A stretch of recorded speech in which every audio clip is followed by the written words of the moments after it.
Nico Harrison is out as the general manager of the Dallas Mavericks. It was 9 months ago. He traded Luka Doncic to the Los Angeles Lakers.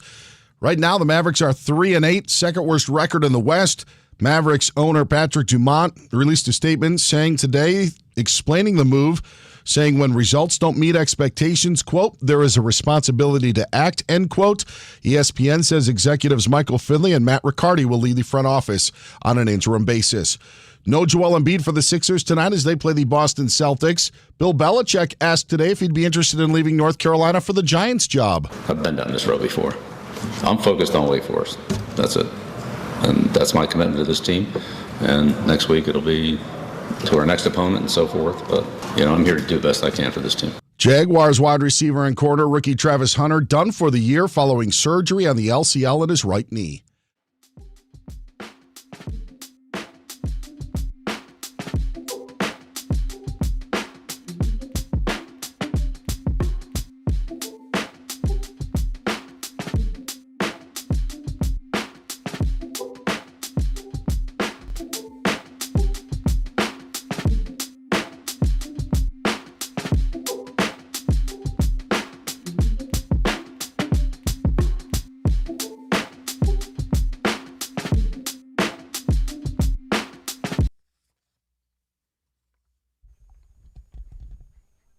Oh, yeah, buddy. I thought we changed the production to Hop Along Dickie.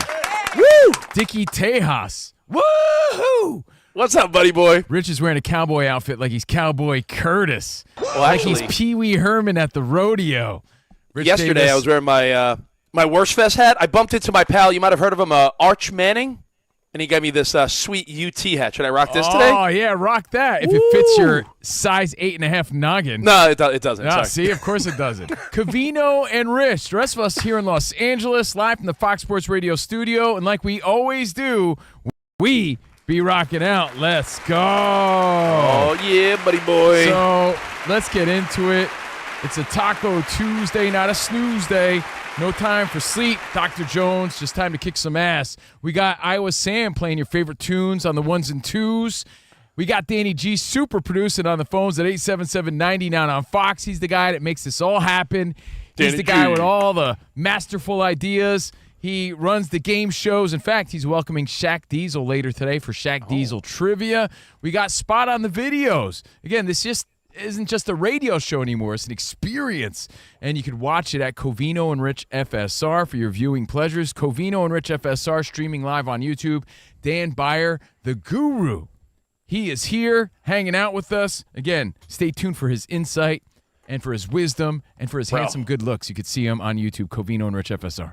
Dude, I'm in Austin. I'm about 5 hours away from the firing of Nico Harrison, which we're going to kick the show off with in a second because we have a theory about getting fired. Yeah, dude, I'm just thankful to have a job, man. Getting the old Vince McMahon or the Trump, you're fired, you're fired. We have a theory on this, but I got to say one more time. Look at this UT hat. Is there not a sleeker, tighter logo than that? Well, it's definitely tight on your head. But, yes, it's a very sweet-looking, fresh and clean, very crispity, crunchity, nice hat. And if you miss any of today's show, remember, Covino and Rich, wherever you get your podcasts, rate us 5 stars because anything less is uncivilized. You can watch us on YouTube, like I said, and hit the subscribe button. Boom. Follow now, Covino and Rich FSR, and stick around for Shaq Diesel, Whack Diesel. Now, very thankful to be here, Rich. You know why? Because I've been humbled before. We've been humbled. Can I start the show also by saying we salute our veterans on Veterans Day, everyone that served our country? Why do you think I'm wearing Army shout green, out bro? first? Why do you think I'm wearing Army green? Why do you think I'm wearing this bracelet here? Made by Army Trunks right there. The gunmetal, I'm rocking it. Absolutely saluting the troops. And for those about the rock, I salute you. Thank you, guys. Well, all the troops, shout out to my brother-in-law who's in the Air Force, my brother-in-law Clayton, Marines, Army, Navy. Thank you guys for all your service. Rich is right, man. Hope you guys enjoyed your day. Enjoy the week. Shout out to our video guy Spot who loves the song in the Navy. Yeah, he does. Yes, he does. In fact, he's dancing to it right now. So, yes, happy Veterans Day. I hope the kiddos had a nice day off. And we salute anyone who served our country. Oh, man, I don't know if I could have ever done that. So that's why we do the best we can here on Fox Sports Radio. Thank you guys for doing it for us. And again, it goes back to what I said before about being thankful and grateful to have a job, because nothing's guaranteed in life. And that's what I've learned through years of ups and downs. Now, Rich and I have been very fortunate to work together for over 20 years, but there's never been a guarantee. We used to get nice long contracts, and that was like year to year, and you're always on like the edge of your seat wondering if you're going to get signed again. It's not a fun life to live. COVID changed everything. People lost jobs. People go through jobs now way more than they did in our parents come up and our grandparents come up. Rich, we talk about it all the time. Your grandfather probably worked for the same company his entire life. He worked for Con Edison in Queens, New York for, 40, 50 years and got a watch and retired. Like, that was the old guy routine. That was the blueprint. Now people are job hopping. It's a different world. But Covino and I have a theory we want to get into, and it has to do with the Nico Harrison firing. Yesterday, of course, Brian Dable. I feel like to be a man or a woman, to be truly humbled, to have character, you need to have been fired and dumped in your life. Dumped, especially. Yeah, dumped, I think, changes a person. Fired does too, though, because it just shows you what you're really made of. It's not a fun experience. We've all been there. I like to say let go, or it didn't work out, or they gave us an offer we couldn't accept. But truth is, you get an offer that you can't accept because they're putting you in a place where you're forced to move on or forced to quit. So essentially, you kind of got fired. And it's happened to the best of us, but you got to rise like the phoenix. That's really what you have to do. It's your back's against the wall, especially if you have a family. You're like, all right, I got to get it together. I got to develop a new skill. I got to figure it out. And that's when you feel the most alive. And again, that's when it really shows what you are as a man or a woman and what you're made of. And it's happened from the smallest of levels. Rich, weren't you fired at Wendy's? I was fired at Wendy's. I was fired at a radio station. We've Right. all been fired, and we've all been dumped. And I really do think it's a true test of how you rebound. It humbles you when you think you're invincible. Like, she'll never dump me. Dude. I saw Covino at his most miserable moments when he thought some of these girls would never leave him. And then he's crying in his beer. I think that's just as important as getting fired. Look, no one likes these things, but it's a part of life that shapes you and gives you character, like Rich said. And, Rich, that's a great example of my first learning experience that life's not always going to be sunshine and rainbows, as Rocky Balboa said. Your life ain't all sunshine and I rainbows. was definitely that guy who walked with the strut, thought his S didn't stink, was the coolest dude in the room. She'd never break up with me. She's lucky to have me. I'm God's gift to women. I'm the greatest guy because my mom told me so. And sure enough, man, I was dumped on my ass time and time again by women who thought otherwise. Well, and you know what, though? It motivated me. It lit a fire. It let me know that I wasn't all that in the bag of chips, as your dad probably used to say. And I remember this clear as day, Rich. My Uncle Joe said to me, you know what? He's like, I actually like you better, man, as a result, because you've been humbled. You become a real person. You're no longer a cocky wooden boy anymore. You're not a Pinocchio. You're a real man because you know what it's like to experience heartbreak and loss and defeat and being fired. It humbles you and it puts you on your ass into a real place that some people need to be. And before he got fired, we used to call him Covnocchio. No, but I remember we are on Fox Sports Radio. Is it true that the first two main girlfriends you've had in your life back in your day? Yes. Are you going to tie this into sports? Dumped you for a New Jersey Net. Yes. At the time. Yep. And then the next girlfriend dumped you for a New York Ranger. Absolutely, yes. That's a true story. I'm not proud of it, but it goes to show you I was a dude living in my parents' basement, or as I used to tell girls, I have these old roommates that live with me. Don't mind those old people. They're my roommates. They live upstairs. They rent from me. They rent from me. I was living at home. I was driving radio station vehicles. I was on my grind, on my come up. I sold these beautiful women on my goals and dreams, and they left me for dudes with money. They left me for dudes that were doing big things in professional sports. That humbles you. So back-to-back days, we're talking about people getting fired. The best of the best in sports have been let go out of contracts. Yep. Coaches have been fired. Players that are Hall of Famers have been, we're going to release you. We're not going to pick up the option on your deal. Like, this happens to everyone, and I really do think it's test to see what you're made of. And a Nico wake-up Harrison and Brian Dable both facing these obstacles over the last 2 days. And you know what? Sometimes the cushion's a little softer when you have guaranteed money and you're like, yeah, I could just chill for a couple years like some of these coaches. But there is something humbling about it. And we want your thoughts on Nico Harrison. Did he dodge a bullet one too many times? Like, what are the Mavs are 3-8? If they had started strong, is he still there? I heard Dan Byer say it before. DB, I do think it's funny how he almost tried to take credit for winning the lottery, almost like it made up for the fact for the Luka deal. Yes. It is pretty funny how he is sort of skated by, but I guess everyone hits the end of the road, when it's time. I believe the phrase that he may have used, and I could get this wrong, but I thought it was something like "fortune favors the bold," or like that was his reward for doing that Luka deal. I thought it was something like that. Sounds like a soap opera. Yeah, right. I think Matt Damon said that in a crypto commercial. Fortune favors the bold. It was something along those lines, and everybody just kind of rolled their eyes. Well, the silver lining is you learn and grow from these moments, and you end up somewhere, hopefully, better than you were, in a better place that fits better than before. But I think the firing of Nico Harrison today is clearly an admission that it was a big mistake letting Luka go. So, yeah, you lose Nico Harrison, and then you realize, too, that Luka's sitting pretty in Los Angeles saying, I told you so, because the flip side as to why is they have fully admitted that it was a big mistake letting this dude go. And I agree, Rich. Hadn't they started out 3-8, and as Dan Byer said, second worst in the West, I think he still might have a job. Just like we said yesterday, Dable might still have been there had they not lost that game in the fashion in which they lost. Dude, you drop 3 of your first 11. I'm sorry, you only win 3 of your first 11, and you lose 4 double-digit late leads in the NFL. Listen, there comes a point where it's like, I don't care. Like, we've given this guy one too many chances. You're fired. Well, all jobs are how you perform. All jobs. If you suck, you're gonna put your job in jeopardy. And it's not that he sucked, but he made a colossal mistake by letting a superstar player go. Cooper Flagg, Anthony Davis not cutting it. Anthony Davis wasn't cutting it in L.A. with his injuries and not playing the way they hoped. So it was 4 years, a little over 4 years. 2021 was when he was hired GM to 2025.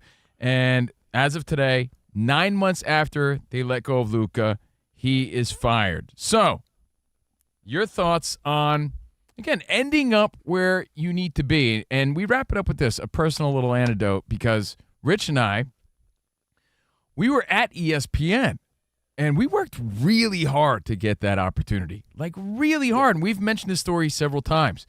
We were on ESPN radio for about 2 years. We gave up every weekend doing ESPN radio just to get that TV shot, that TV show. We finally got our own TV show. We're on the air for about 2 years. We finally get rolling. Yep. Everything's going great. Everything's going great. And then COVID happened. Our contract ended during that, and we lost our gig. And, man, we were like, well, you could sit there and feel sorry for yourself. But we were humbled because, like, you're going to let us go? Are you crazy? We're the best in the game. How do you not see this? Come on. Covino and Rich, man. This is our moment. And you grab yourself by the bootstraps, as your grandma would say. I don't even know what that means. Well, I mean, I'd imagine some boots have straps, and that's how you cope. Do your boots have straps? I remember seeing your guys' commercials, your promos for the show on ESPN. Dude, TV. we were so proud of them. Yeah, I'm like, who are these bozos? Right? Yeah, no, seriously. exactly. Man. We were going to be on every night, late night. They were about to move our show earlier on ESPN, and then the COVID thing happened, and honestly, we were like, wow, well, okay, I guess that's life. Nobody's safe in life, period, right? And then we're like, at least we got our Sirius XM gig. Dude, after 16-plus years out of nowhere, COVID, contracts, budgets, we lost our gig at Sirius XM, or as I like to say, they gave us an offer we couldn't accept. Well, yeah, it was a weak offer with a non-compete. So it's like, hey, here's less money, but you can't do anything else. So Rich and I, that's a bad offer. Humbled, but we had to pick ourselves up. We had to do our own thing, our own Patreon, which we still do, became our own bosses, and then wouldn't you know it, a blessing called Fox Sports Radio came our way. I'm forever grateful, forever thankful. Fox Sports Radio scooped us up. Shout out to our agents and Scott and Don, everyone that made that happen. Super agent Sean Wyman. But Rich and I got an opportunity, and we couldn't be happier and in a better place. But it all happened because we were let go. You might be in a relationship right now. Rich, your marriage. You wouldn't be married to your beautiful model wife with your beautiful little nose-picking kids if some woman didn't break your heart along the way. True. I mean, it all sort of works itself out. And I think, it's interesting when you see Nico Harrison get fired and Brian Daboll. Because when you're in a position like a head coach or a GM or management, it's wild because people will applaud your dismissal, and that's got to be a weird feeling. Like, most people get dumped or lose their job. Most feel sorry for them. The fact that people are like, fire Nico, and now today they're like, yeah, like, he's got to really have it within him to be like, I'm good. I'll find another gig. I believe in myself, but I think to go with our point, would love your feedback. Was it about time, or do you think they should have given him this year to see what happens with Flagg and Davis? Or do you think that everyone needs to get dumped and fired to just really see who they are at some point in their life? I think it makes you human. It humanizes you, humbles you, it builds character. I think all those things are true, Rich. And I think everybody does need that. You can't coast through life thinking you're invincible, because if you do get knocked down, you don't know how to recuperate. You don't know how to handle that. But if you've been there before, you know you're going to be just okay. And I think I love your second layer to this. How do people feel when they finally got what they wanted? Like, even my Uncle Bill. My Uncle Bill is one of the nicest guys, and he's a hardcore Giants fan. And he was telling me yesterday, too, he's like, yeah, I know it's tough, man, but he had to go. Yeah. Like, sometimes it's warranted. I get it. It's sports, and it's a game of winning, and you're not producing. But when you get what you want as a fan, are you really happy about it? Are you ever really happy to see someone else's, I don't know, demise or failure or firing? It's interesting because I saw, I saw KFC Barstool, our buddy KFC from Barstool, talk about how, and Gary Vee has talked about this as well, where fandom is weird because you sort of put aside logic and, how you really act as a normal human being. Like the example would be like, yo, the Yankees suck. I know the Yankees don't suck, but if you're a Red Sox fan or don't like the Yankees, they could be in the World Series and you're like, they suck. You're just going against logic. You got to fire Boone. Yeah, and then you're all right, the Mets didn't make the playoffs. My team didn't make the playoffs. I have all these buddies that are like, F. Mendoza, fire that bum. And I'm like, yeah, you don't think he tried? Like, I don't know. You start to be sympathetic, Danny, and then you realize, like, why am I being a logical fan? That's not what fandom's about. Yeah, fire him. But is fandom about being an absolute terrible person? Yes, I think so. Kind of. I think it seems to be, yeah. What's up, Danny? I think you feel bad for the coaches that are personable, that you actually like, and you like hearing them even in a press conference. The ones with the punchable faces, Josh McDaniels, those guys, the fan base is like, bye, go. And obviously he's a good coordinator. He's just not a good head coach. So it just depends the relationship those coaches have with their fan base. I think the healthy approach, Rich, like the logical approach would be like, yeah, he's got to move on. And you just root for him to do well somewhere else, right? Well, listen, when these are Mike people McDaniel, we're talking about. Because let's be honest, Mike McDaniel, he may have been driving past bars in Buffalo after that victory last week, and we might talk about that. Stay tuned. He's a likable guy, but remember we talked about when they're losing, his sarcastic charm doesn't work as much. I mean, do you really want to see that guy lose his gig? You know his story, how he's cleaned up his whole life and everything, and Mike McDaniel, coordinator, his whole come up, gets his opportunity in Miami. You don't really want to see him fail, but as a fan, you don't give an S. You're like, just get him. If you're a Dolphins fan, you're like saying, get rid of him, because fandom is illogical. So I think that's the caveat here. But Rich, sympathy's out the window. They cannot chase your favorite and your best players out of the organization. Yeah. And that was the rub on why I mentioned Josh McDaniels. He chased away 3 Pro Bowlers off that Raider squad. Players did not mix well with him. It was a bad locker room. So Nico, obviously chasing away their best player. And I don't think Dallas is ever going to forgive him for that. And now you guys are saying maybe it could be a blessing in disguise, a blessing in disguise to get another start somewhere else and to be humbled. but is another NBA organization going to give Nico another shot after that big of a swing and a miss? Anthony Davis is a huge part of this. He's not playing again right now. He's hurt again. Yeah, probably not. But the silver lining in life is that you might end up somewhere better off, right? Whether it be in a relationship or a job. That's just the silver lining for anyone listening. For Nico Harrison, yeah, he had his chance, man. But you know what? He made his money. He made his millions. And I think, you know who's really pulling dubs this week? Luka. Because he gets that redemption, that revenge, that storyline that he knew he was going to get all along. Oh, dude, I'm going to show you made a mistake. He's playing slap ass with Austin Reeves, hitting half court shots, like, living it up, and LeBron's not even there yet. So it's like, this is. But dude, we all got to use that as motivation. That kick in the ass, like Luka was let go. We got to use that motivation to inspire all of us to get to that next level. I don't care if that's a negative way to be motivated. Whatever motivates you, I think, is a good thing. And if that's to show someone or somebody or some company that they made a mistake by letting you go, let it motivate you. Let it light your fire, because Luka got that redemption that he wanted. And he's like, you see, that's a full admission that was the biggest mistake your organization ever made. Well, the Giants yesterday with Daboll, the Mavericks today with Nico Harrison. But did both teams get it right? The answer is yes. You had to move on from these guys. But as a fan, like, it's weird to, cheer the demise of a guy's career. But, as a fan, you're illogical. On to the next. Let's win, win, win. That's what it's all about.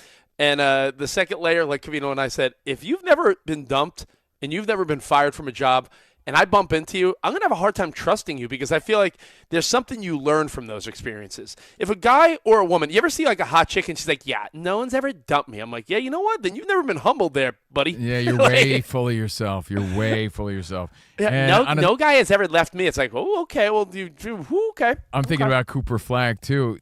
He must feel a little bit like he's got some blood on his hands. Like, yeah, maybe if I played a little better, he'd still have a job.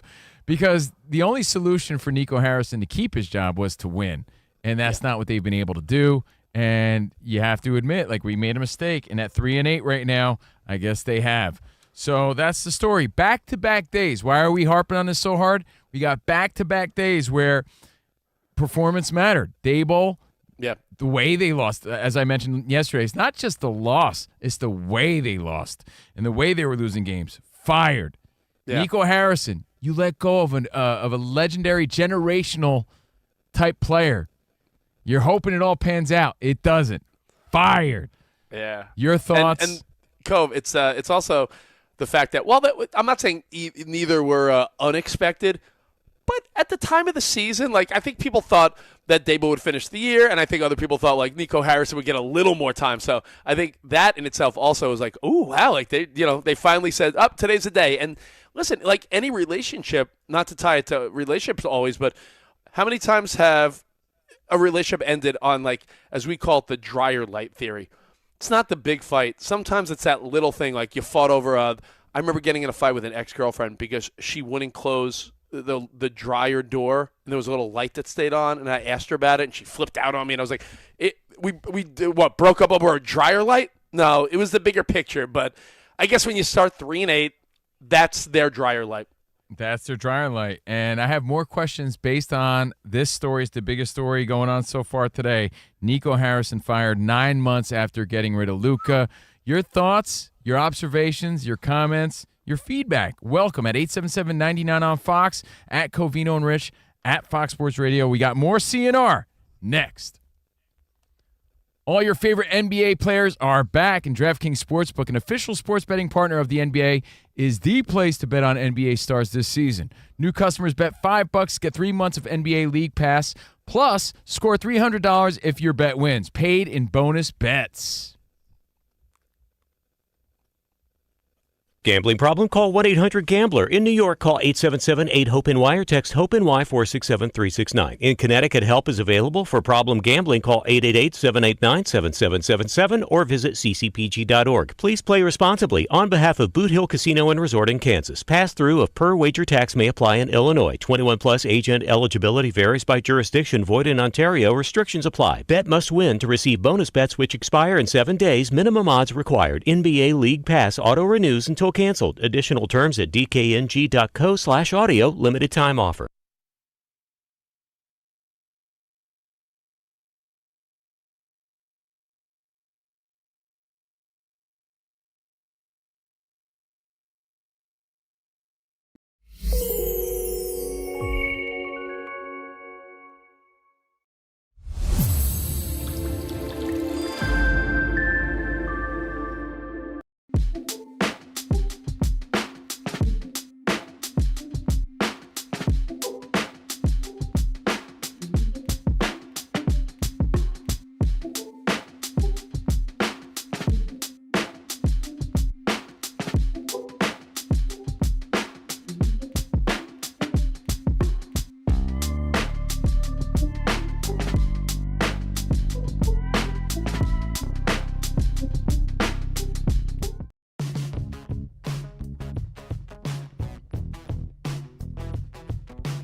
There's a lot of chatter of last night, the NBA heavily leaning into nostalgia. Our generation is a generation that feeds and lives off of nostalgia. Lives off it. So it brings me to my big thought of the day, which is you're breaking out round ball rock. Everyone loves it, right? Basketball, yeah. I'm gonna dunk it. You got round ball rock. You got MJ. Mike Tirico's voice, which was cool. You got Tirico.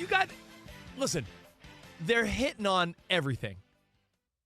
But then again, so I feel that, and then I say, well, I remember what Tony Soprano said on The Sopranos, which is, remember when is the lowest form of conversation. remember when is the lowest form of conversation. Well, you know what I always took from that? I respect Tony Soprano. Gotta respect the Sopranos. Gabagool.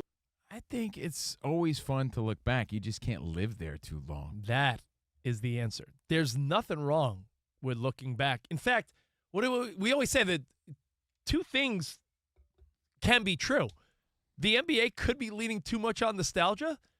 Nostalgia could be amazing, and it could also be a crutch. And I feel all like these things could be true. On The Sopranos, what Tony was saying there is like this whole night we've been reminiscing, and that's fun and all, but like let's bring it up to current date a little bit. Like even if you're hanging out with your buddies, it's always a remember when conversation, and that's fun.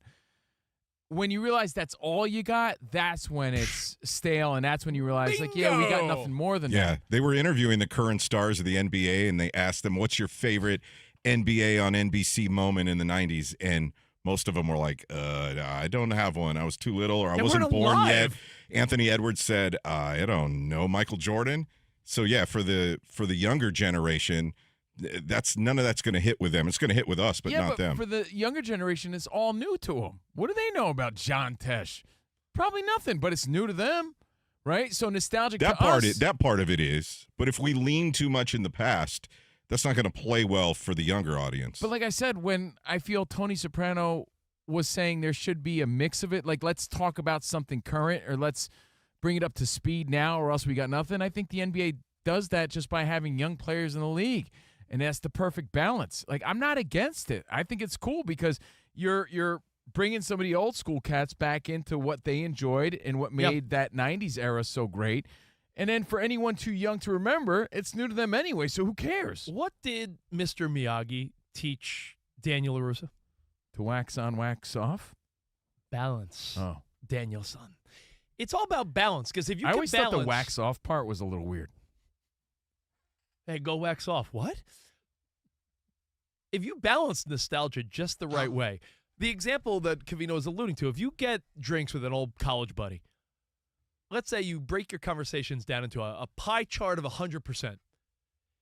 If 50% of your conversations like, yo, remember when John in college got drunk and did this? Ah, ha, ha. But you got to mix that in with, yo, tell me about your kids. I see your kids playing football. And, yo, your daughter, how's your wife doing? Hey, tell me about your job. Like, right. You can't live 100% in, hey, Because remember when we were at that frat party, you know? If you can't vibe on what's going on now, that means like all your friendship and all your love is based on things that happened in the past. And you do notice that a lot with some old school friends and old school relationships. It's like, yeah, we got nothing here now. Nothing in common now. No conversations to have now.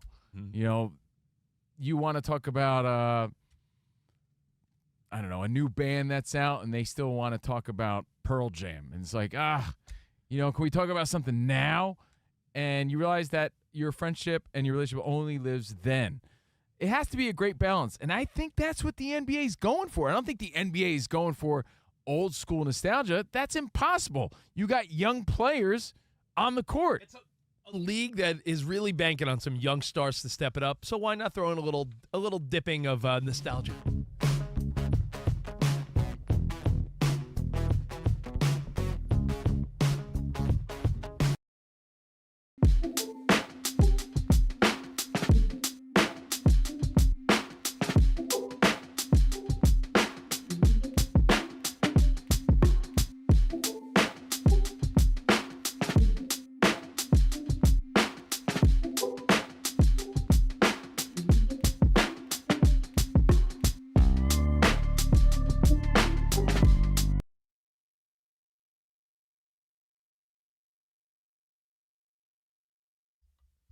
All right, welcome back and happy Veterans Day. Thanks to all who served.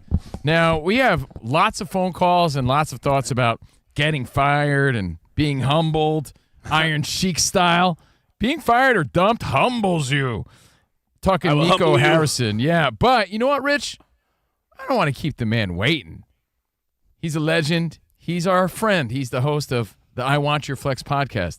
That's right, I'm kissing his ass. It's the great Dan Byer with an update. DB. What up, DB? What's going on, fellas? Yeah, Nico Harrison out of a job. Fired by the Mavericks as their general manager. 3-8 on the season. Of course, there was the trade last season that sent Luka Doncic to the Los Angeles Lakers. Chants during last night's loss against the Milwaukee Bucks were to fire Nico. Despite Cooper Flagg maybe having his best game as a Maverick, Nico Harrison is out today. In a statement from owner Patrick Dumont, Dumont explained that when results don't meet expectations, there is a responsibility to act. Nico Harrison fired today as the Mavericks GM. No Joel Embiid tonight for the Sixers as they face the Celtics. Grizzlies say Brandon Clark's going to return to action in 6 to 9 weeks following a knee scope. Today's show sponsored by DraftKings Sportsbook, an official sports betting partner of the NFL and NBA. Right now, use the promo code CRSHOW to claim your special offer at DraftKings. Again, that's promo code CRSHOW at DraftKings. The crown is yours. Jaguars wide receiver / cornerback Travis Hunter, who was the second overall pick in the draft last spring. His season is over. Had surgery to repair the damaged LCL in his right knee. Packers play center Elton Jenkins on injured reserve with a fractured leg. And today at the University of North Carolina, head coach Bill Belichick was asked about his interest in the now vacant head coaching job with the New York Giants. I've been down this road before. I'm focused on Wake Forest. That's it. And that's my commitment to this team. And next week it'll be to our next opponent and so forth. But, I'm here to do the best I can for this team. And that was Bill Belichick in Chapel Hill earlier today. Guys, back to you. Thank you, Dan. Is that his modern-day version of On to Cincinnati? Exactly. It's just Wake Forest now. To me, Cove, I know he says he wants to stay put, and there's the buyouts and the options. There's got to be something a little appealing, though. If you're Bill Belichick, knowing that Dable and this team really underdelivered, and you know that they have pieces, they have draft picks, they have potential, wouldn't that be a nice little, what do they call it, Spot? A swan song, your last thing? Is that what it is? Yes. So, Bill Belichick's swan song, going back to where he started with Bill Parcells in the 80s? Yeah, well, we're on to Cincinnati. I think he would absolutely love it. I think he's always wanted to go back to the Giants. When you see some of those documentaries, the way that he talks about the Giants days, his boat has 8 rings. It's the 6 that he won with the Patriots and the 2 that he won as the defensive coordinator of the Giants. It meant so much to him. Yes. Yeah, they would, bookend his career perfectly. Yes, I think he would absolutely love it and leave in a millisecond. It's just a matter of whether ownership would want him or not. Oh, man. Is he, all right, listen, I have a question. Tom Brady's got vested interest, obviously, in Danny G's Raiders. He's part of that team now. But isn't there part of you, Cove, that thinks Bill Belichick, with that team, maybe Tom Brady, if he wasn't vested with the Raiders, would be like Jackson Dart. I know he seems like an old stiff, but I promise you, he'll take you there. I don't know. We'll see. I don't know, man. I don't know where Belichick's head's really at. Imagine he starts coaching there and Jackson Dart starts sleeping with Jordan Hudson. Yeah, I don't know. I don't think she did anything good for his reputation. I'll give him a high five for getting with her because she's kind of hot, but as far as his professional reputation, no bueno. So, interesting story. Now, back to Nico Harrison because we have a few phone calls at 877-99 on Fox. He was fired 9 months after they got rid of Luka. And we post so many questions and theories based on this. Are you, as a fan, ever happy? Are you truly happy that you got what you wanted, if that's what you wanted? Is that wrong to be happy? Or is sports, so we throw logic out the window? We established that. And, Rich, have you ever been the reason? I was thinking about this, too. Have you ever been the reason of someone getting fired? Because anytime I have real complaints, I always buffer that complaint with, look, I'm not trying to get anybody fired because I don't want that karma. I don't want that revenge, that guy trying to get me for getting him fired. I don't want any of that in my life. So I was like, hey, look, I'm not trying to get anybody fired, but this guy did X, Y, and Z. Were you ever the reason? No, but I'll tell you what, much like you said, there have been times at one of our old jobs about a decade ago, we saw a guy we thought the guy was like missing and dead. He didn't show up to an event. To find out he's on like a bender drinking and partying, and we covered for him as a way to be like, hey, listen, olive branch, like, yo, we looked out for you, and I thought that would make us tighter, and it didn't. It didn't. Yo, we got a really bad story. Craig, hold on one second because I'm going to get to your phone call, but Rich and I were on TV, right? Get this. We worked at a TV channel in New York City. Yeah, SNY. SNY. And one of the production dudes fell asleep on the set. And we're on the air, and we see it, and we're like, yo, we point at him, and the camera guy, yeah, he zooms in on the guy sleeping. We just thought it was funny. We did. We thought it was funny. We weren't calling him out. We were friends with the guy. We weren't like tattletaling. We were like, yo, he fell asleep. What a mess. I mean, Covino, for people listening to our show, they know the nature of our show, that if, let's say during a break, I was saying fell asleep, it would become a joke. We weren't be like, you know. Yo, dude, that was the final straw, and that got him fired, and we felt so bad about that. We really did, but we had a reason with ourselves, like, nah, like it was coming, and that was just the last straw. Yeah. But we did feel bad about it. So if you got what you wanted or you got somebody fired, is it okay to feel good about that? So Nico Harrison, he'll be just fine. He made his money, but he lost his job. And Craig in Montana. Sam. Yeah. Hey, Sam, wake up. Sam. What? Come on, man. Get it together. What happened? You're talking about sleep. Get it together, bro. Okay, all right. Craig in Montana, you're on the Covino and Rich show. Hi, guys. Love you. Thanks for answering my call. Thanks, man. So my little story is I was dating two girls about 20 years ago, and one was a dancer, professional, and one was a hairstylist. And basically, I was hold on. When you say Ooh. dancer, professional, do you mean like in the ballet or a really good stripper? like around a pole. Okay. I figured. Okay, Rich is kind being of clear. professional, yes. Yeah. Okay. Yes. And I was a heavy metalhead, and basically the dancer girlfriend was huge into Metallica, and I was into Pantera, which did not mesh with Metallica in my brain. And so basically I had to make a decision, and I chose to fire the dancer, and I chose the hairdresser, and I'm married to her 20 years to this day. So. Wow. Dude, you should, that's a story of romance. You should have told that at your wedding. I hope so, right? Yeah. So she was fired basically because she didn't like she didn't like Metallica the way you liked Metallica. Cove, all these stories we're talking about tie together. Nico Harrison, Brian Dable, because what happens after you get fired? Then begins the mission for what's next. And it does tie into the Bill Belichick thing. I know it's just a rumor, and he quickly was like, on to Wake Forest, rah, rah, rah. But you don't think it would be everyone... in bad taste to entertain that while he's still working as a college coach? Agreed. Right. But you don't think there's something enticing, like if there were an NFL job, like Dan Byer said, if there were an NFL job, New York, where he started with Parcells, like everything about that situation seems like, oh, you got Jackson Dart and Scatterbo. He really wants to say, damn, Skippy, get me out of here. Yeah. Absolutely. Oh, God.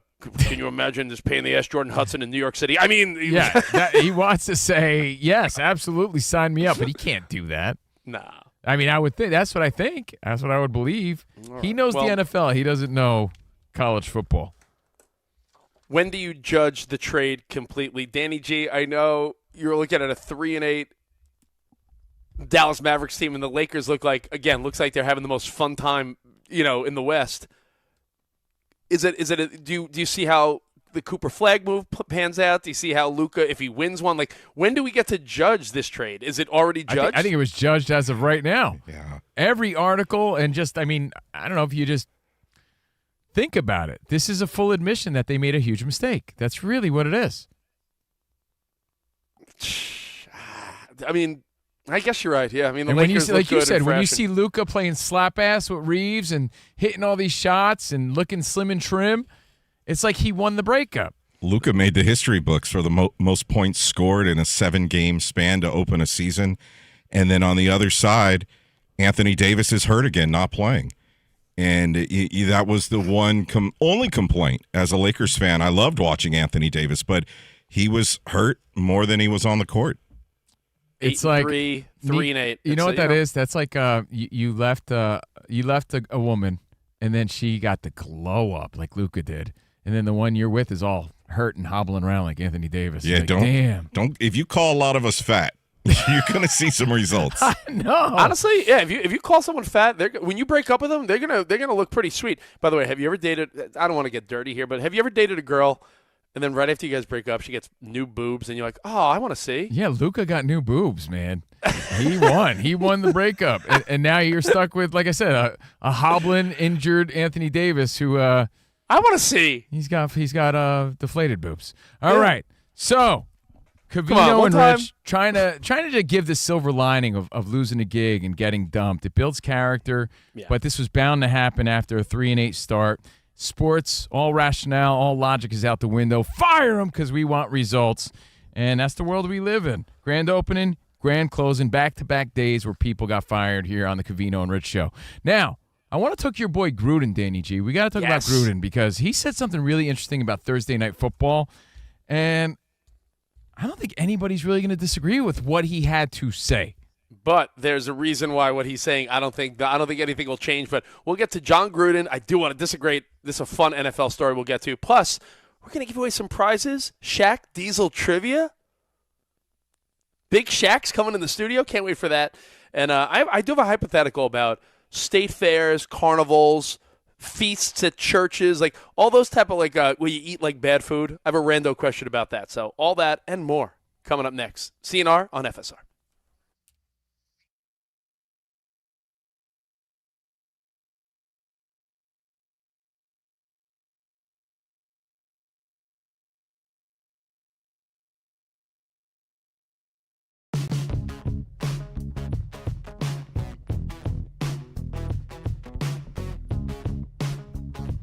The Baltimore Ravens removed a basketball hoop, a ping pong table, cornhole boards, and a video game console. It was like Pee-wee's Playhouse in there. Not Pac-Man. They had a full-on playroom. Did they get rid of Globey? Yeah. Cherry, no. They removed the gaming consoles all from the locker room.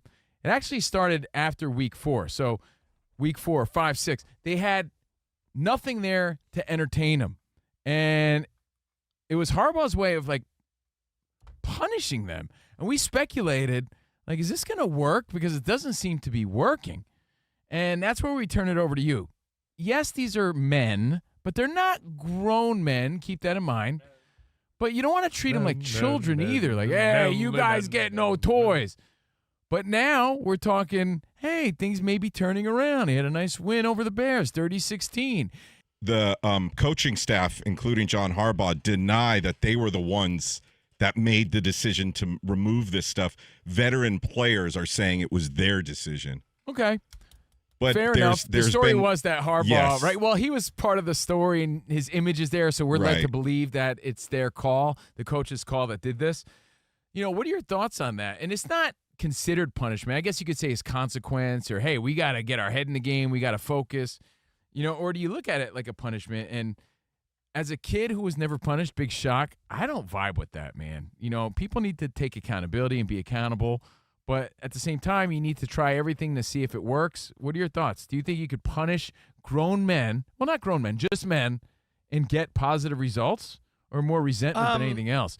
I don't think an old hard-ass type of vibe works with everyone, but if the veteran players that have been there, Danny G, I'm talking about the guys on the Ravens that have been to AFC championship games, guys that have seen what it's like to make a postseason run. If those guys are telling the young cats, yo, time to stop all this horse crap. Well, you know what? Let me play devil's advocate. I'll be Keanu Reeves.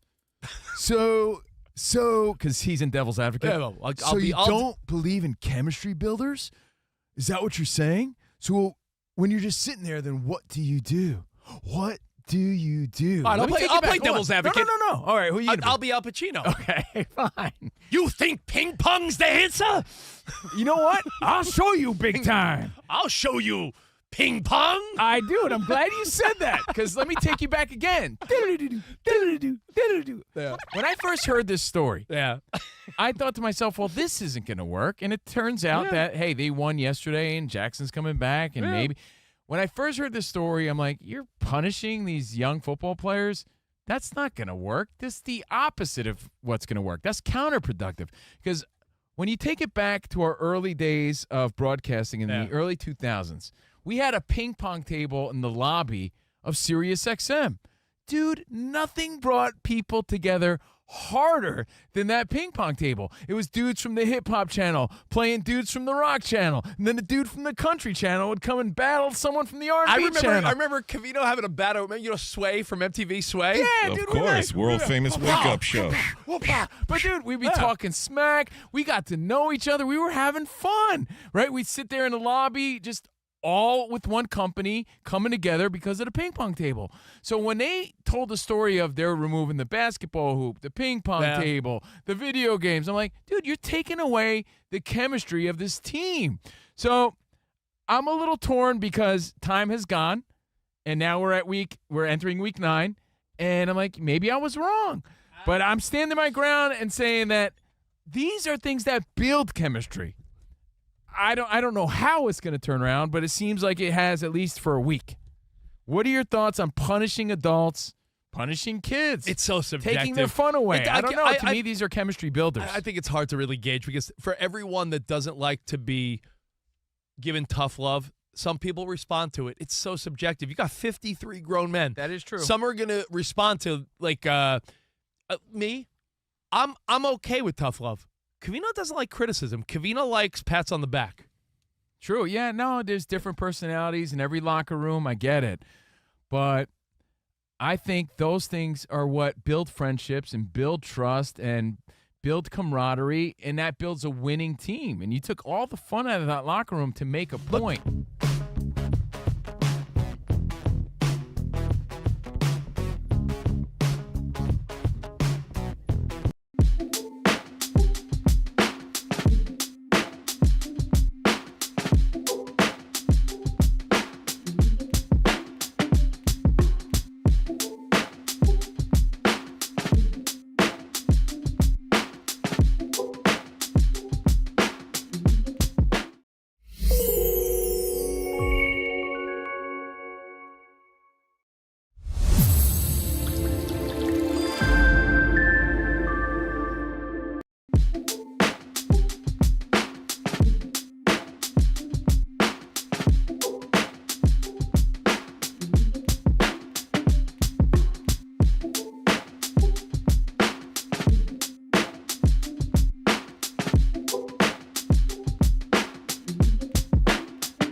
Ooh, yeah.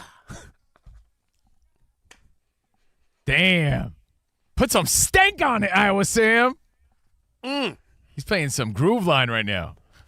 I don't know what this is. What is it? I'm going to get you sucker by the Gap Band. Yo, this is my jam. That's my song, baby. Covino and Rich, Danny G, super producing. It's the show. CNR on FSR, and it's time for our tire rack play of the day. A wild night in Miami as Wiggins soared in the air for a game-winning alley-oop in overtime with 0.4 of a second left. The lob for Wiggins. He did it. The Heat win it. A spectacular finish for Miami. Wow. Damn. The Heat stay undefeated at home. That's courtesy of FanDuel Sports Network, son. And that was our Tire Rack play of the day. For over 40 years, Tire Rack has been helping customers find the right tires for how, what, and where they drive. Ship fast and free, backed by free road hazard protection with convenient installation options like mobile tire installation. TireRack.com, the way tire buying should be.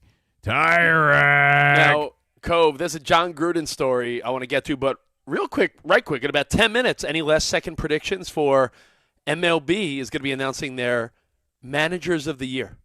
Ooh, Mr. Fuji. I'm voting. I was gonna say Bobby the Brain Heenan, but I don't think that's the answer either. No, you know what I was thinking? I'm sorry. I was thinking about the Tire Rack play of the day, and I was thinking about Grayson Allen just hitting threes last night. What did he hit, like 10 threes, Danny G? Something like that? Bombs away. Yeah. So basketball heating up for sure. Let's see, manager of the year. That's a good one, man. I'm gonna go Schneider on the Blue Jays because of what he did. I think so know you're too, supposed especially from like worst to first, the way they were. Yeah. And I think in the NL, I know the finalists are Pat Murphy. The Brewers had their best record ever.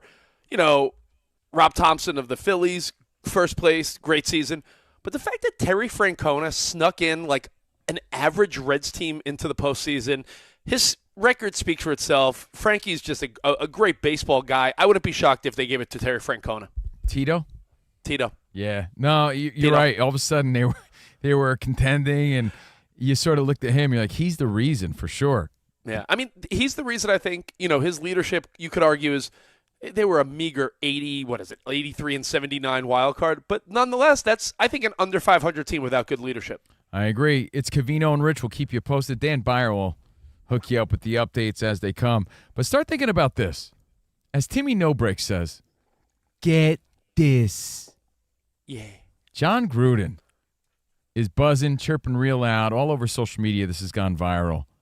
And he's calling for the NFL to eliminate Thursday night games, arguing that players don't have enough time to prepare. And not only that, the coaches don't. He says no preparation, no time to recover, no chance. Get rid of these Thursday night games. Dump them. It's not fair to the players. It's not fair to the coaches. And I saw this via Barstool. I saw it everywhere this morning. Danny G, I know you're a Gruden guy. You're a fan.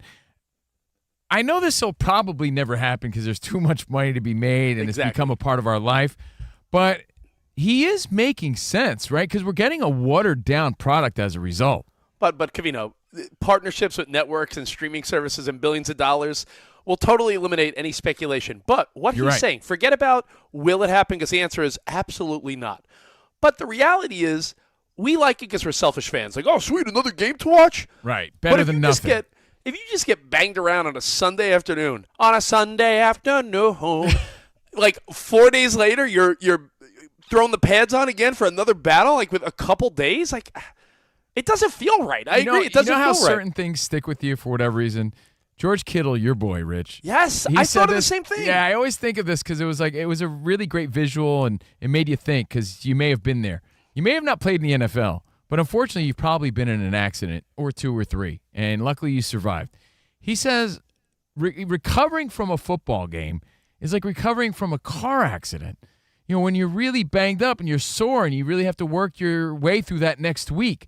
So imagine getting all banged up, being hit by the most dominant players in professional sports, and then have to get back out there again on a Thursday with not only physical recovery, but now you have to mentally prepare for this game. It's not possible. You're so right. That feeling of, luckily, like you said, you don't get hurt, but you get in that fender bender where you're like, my back's stiff, my neck hurts a little, my knee. Yeah, you feel off. So get out there and how play. They feel. It doesn't make sense, but it'll never happen. But should the NFL consider it? They won't, but I think they should. Okay, so but is that a failed experiment then? It brings up the thought of failed experiments in sports. I'm going to throw two out there, and then I want to take all the feedback with you, Cove. I know you loved it, but remember the glowing puck in hockey? I did like it. Yeah, I did like it. Yeah, the glowing I really puck did. in hockey. But apparently I was the only guy that liked it. Another one was pass interference challenges, because we realized that on any given play, there's some type of ticky-tacky push or pull, and it was very hard to do. And they said, you know what? It just doesn't work challenging a pass interference call. Failed experiment. So if you have other, quote, failed experiments in sports, let's chop it up. Do you give it up or do you make it better, right? I think the NFL has to figure something out because he's right. And everything he said, he's right. Now think about it and give us a call, 877-99 on Fox. We got more Covino and Rich next on Fox Sports Radio.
It's Covino and Rich on Fox Sports Radio. Are you ready? Yes! We talk about pop culture, we talk about sports, we talk about life. It's a friendship on the radio. When you talk about the best athlete in the world, you're probably thinking Jim Thorpe, right? I'm thinking joking. Bo Jackson. I'd have to throw myself at the age of 12 into the conversation. You are the home run champion. When you find the commonality between sports and life, those analogies and conversations are the best. You were dating some girl, and you were like, hey, babe, let's watch The Sixth Sense. Her mom walked in. Can you believe he was dead the whole time? I wanted to get up. Well, slow down, Dana White. I don't want to say It's never boring. If the Chiefs win, sorry, Patrick Mahomes here. What do you mean by if the Chiefs win?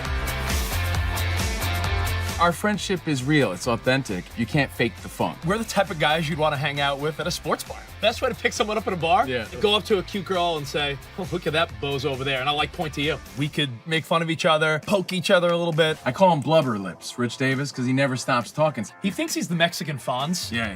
At any point, he's wearing a chain. You have a chain on? Always. Of course he has a chain on. That's like asking me if I'm wearing cologne right now. Of course I am.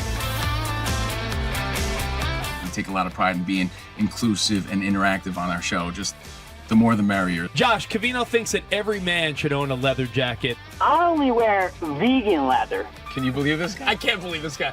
We have a very special connection with our audience, our listeners. People feel that friendship. And I appreciate y'all's show. I love it. It's all for you. Thank you. Mike Tyson, Covino, loves to just challenge us with random Mike Tyson trivia. Which accomplished celebrity purchased my sprawling Connecticut estate? I'm going to go 50 Cent. You are absolutely correct. 50 Cent. I love his song. You can't schedule a big event during can't. a big sports moment. My family member scheduled their wedding the same night as a Julio Cesar Chavez fight. Everyone was glued to that fight instead of doing the electric slide. This is weak. Unbelievable. You're very tricky. America, you got sports, you got fun, you got us. Covino and Rich. We're crushing it.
Nico Harrison fired as the general manager of the Mavericks today. They have the second worst record in the Western Conference after falling to 3-8 last night. Mavericks owner Patrick Dumont released a statement saying when results don't meet expectations, quote, there was a responsibility to act, end quote. ESPN says that Mavericks executives Michael Finley and Matt Riccardi, that is, will lead the front office on an interim basis. 76ers won't have Joel Embiid tonight against the Celtics. Grizzlies say Brandon Clark will be back in 6 to 9 weeks following a knee scope. Jaguars rookie star Travis Hunter had knee surgery to repair a damaged LCL in his right knee. He's going to miss the rest of the season. Other NFL news, Steelers head coach Mike Tomlin says he has no long-term reservations about the play of quarterback Aaron Rodgers. Former Steelers wide receiver Antonio Brown entered a not guilty plea to the murder charges as he's being transferred from a jail in New Jersey to Florida. I'm Dan Byer.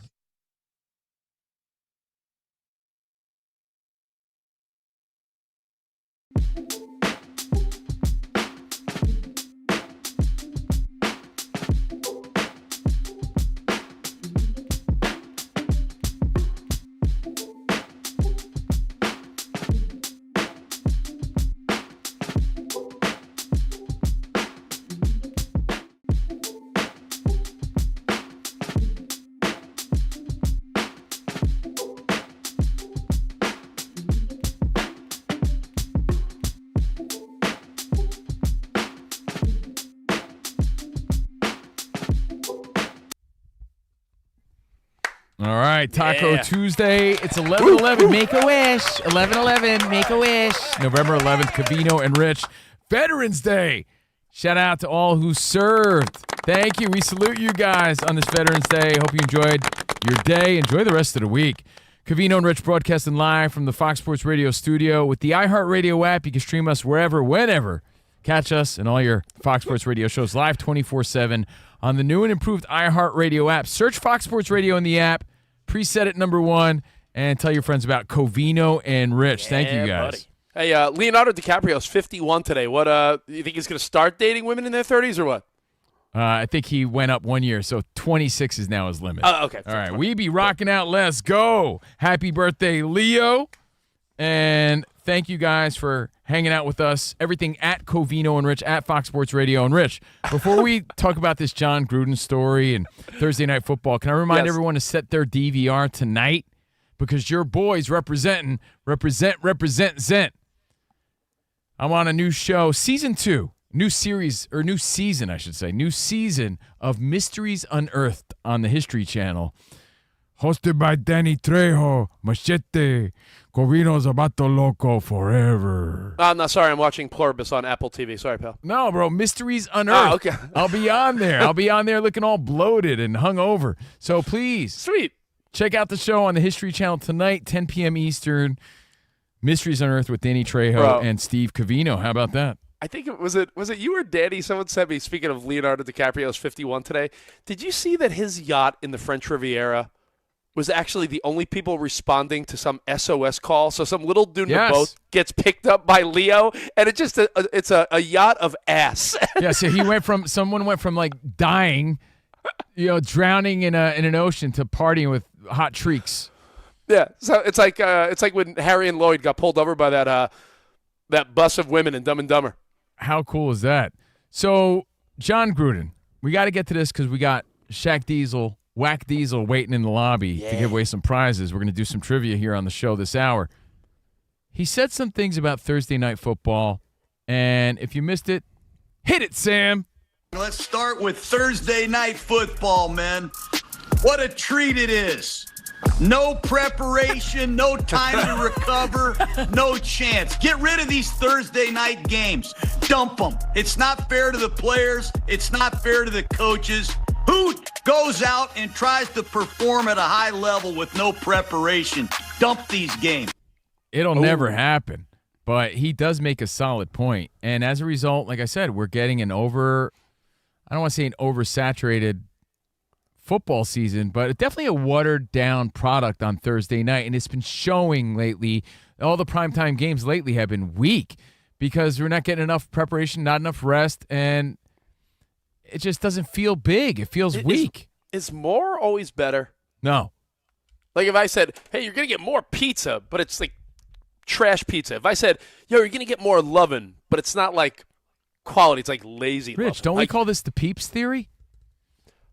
Bro. It's the Peeps theory. You nailed it. When we were kids, every Easter, you look forward to getting that little package of Peeps from the Easter Bunny. Easter Bunny would bring you Peeps, yellow ones, blue ones, pink ones, but it was once a year and you'd look forward to them. Ooh. When they started putting them out for every holiday and all the time and easily available, you're like, Peeps suck.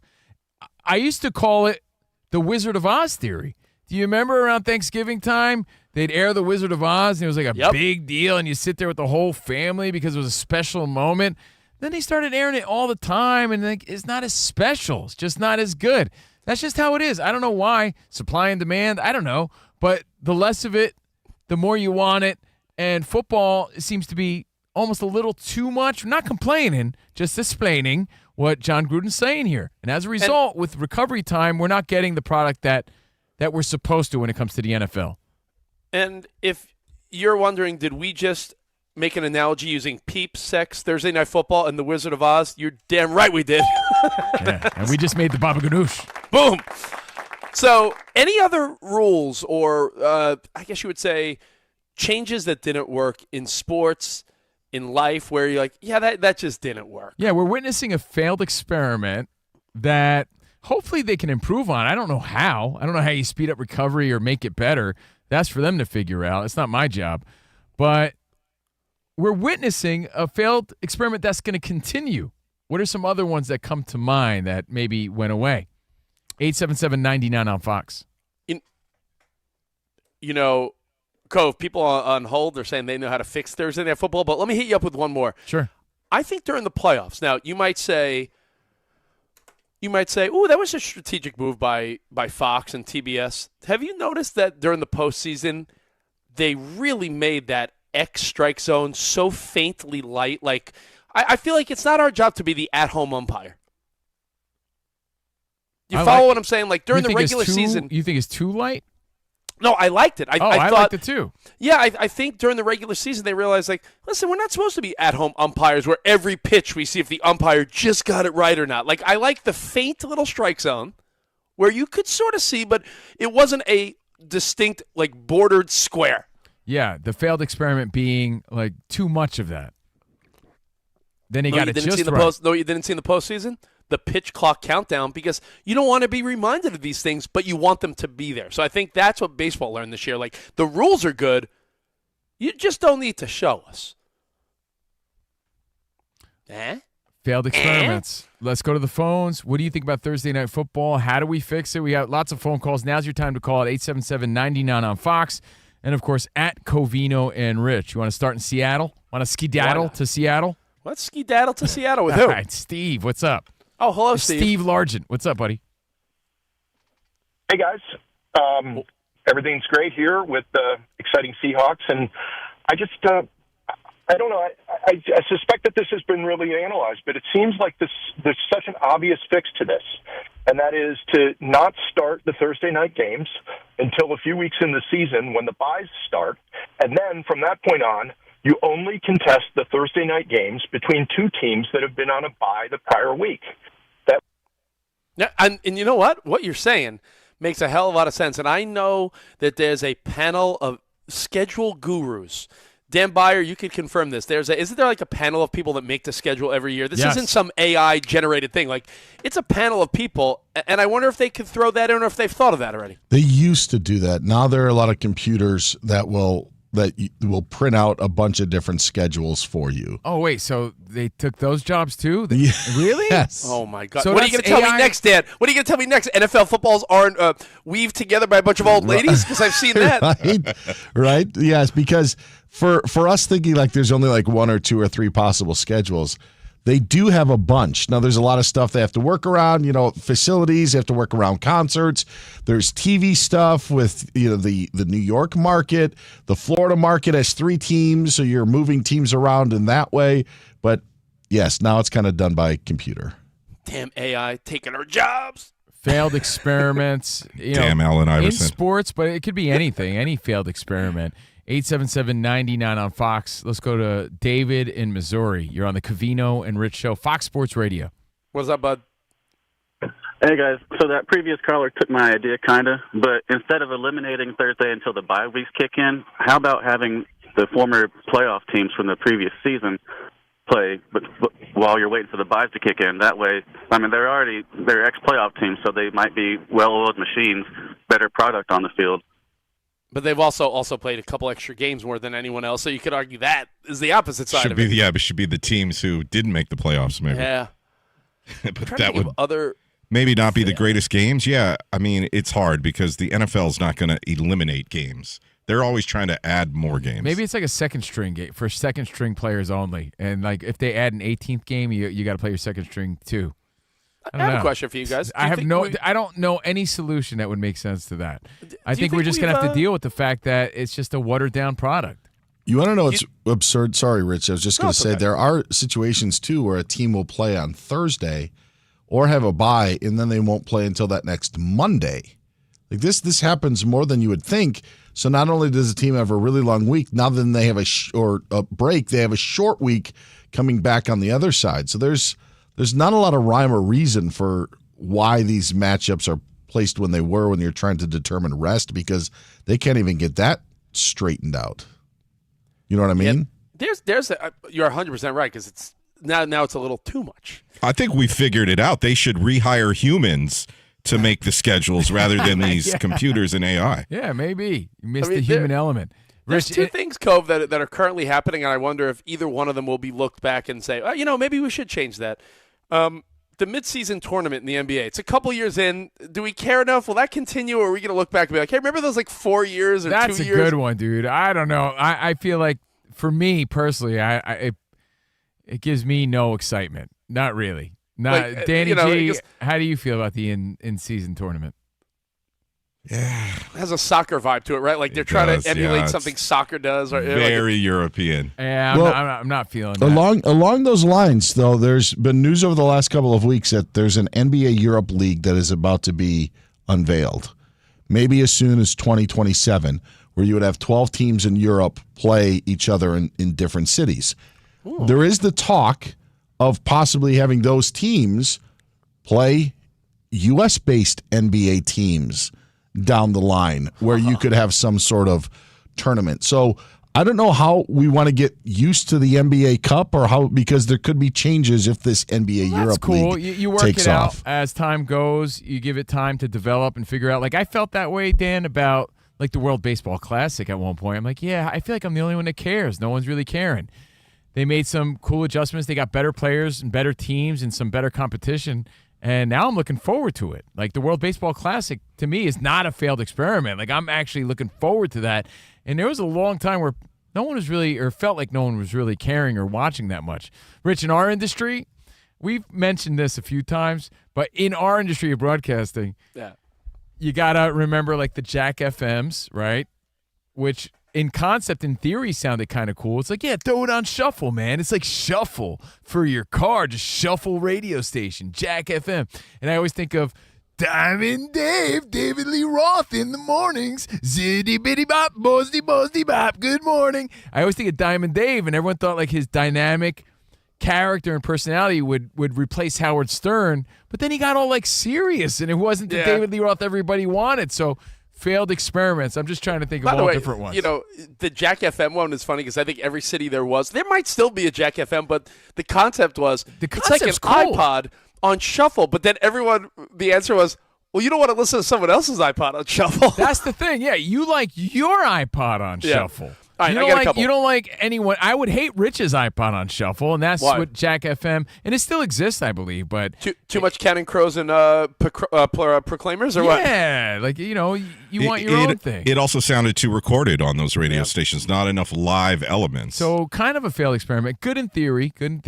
What about we love football more than anything, right? It's still, no matter how big baseball had a season this year, the NBA's popping too, but football's still king. Anything other than the NFL and your college football that we're used to just doesn't work. XFL, USFL, UXFL, whatever they're trying to do, it just doesn't ever work, and I don't think it ever will. I agree with you. Yeah, we are seasonally conditioned to be like, I like football from the beginning of the school year, August, September until February. Then I like basketball and baseball and hockey. We don't want football in the summer. I think we've figured that out no matter how many iterations. And I think when it comes to all-star games, I think we're realizing that's why they keep fiddling with the Pro Bowl and NBA All-Star Weekend. They're trying to figure out what will stick because it just seems like it hasn't. Again, and we have to keep in mind John Gruden saying this. That says a lot about how coaches really feel about it. He's also he's also NFL public enemy number one, so I think he likes to stir it up too. But he's stirring it up, but I don't think anyone would disagree. The product hasn't been good. It hasn't. You're just watching it because it's the NFL, plain and simple. Because there's nothing better to watch on a Thursday night. But we are prisoners of the moment here a little bit because I know it feels like now, what week are we going into? 11? Yeah. But remember, we started out with some really good primetime games. You're right. But as the season goes, wear and tear shows there too. There you go. And you're seeing that, where you're seeing that firsthand. There's a lot of speculation today. The Steelers, they look beaten and defeated because they're older and the season's going on, and that's why you're getting this product.